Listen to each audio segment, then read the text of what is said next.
Hello everyone. तो इस video में हम लोग अप्रोक्सीमेट वैल्यू फाइंड आउट करेंगे e⁻1.005 का। अब हमें e⁻1 की वैल्यू पता होती है, ठीक है।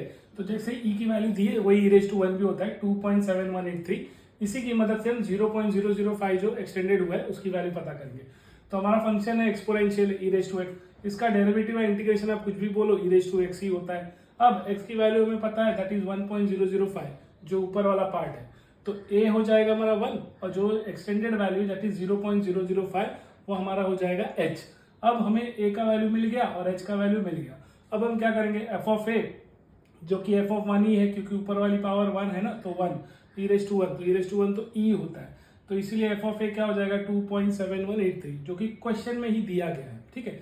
अब हमें इसका डेरिवेटिव लेना है, तो f dash a that is f dash 1 e⁻1 that is e ही आएगा, तो इसलिए f डैश a की वैल्यू भी 2.7183 ही रहेगी। अब हमें f of a plus h जो कि डेरिवेटिव बाय फर्स्ट प्रिंसिपल का फॉर्मूला है वो क्या बोलता है, f of a plus h f dash a।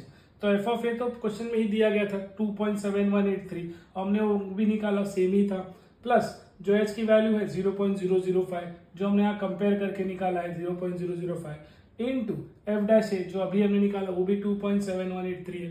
ये दोनों को आप मल्टीप्लाई कर दो, पहले 4 डिजिट तक की वैल्यू सफिशिएंट इनफ होती है।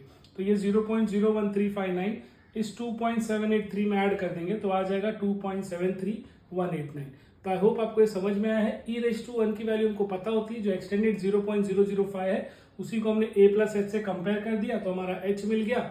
e⁻1 उसका डेरिवेटिव भी e ही होगा, बस उसको यहाँ आपको सब्स्टिट्यूट कर देना है और आपको ये वैल्यू आ जाएगी। Thank you.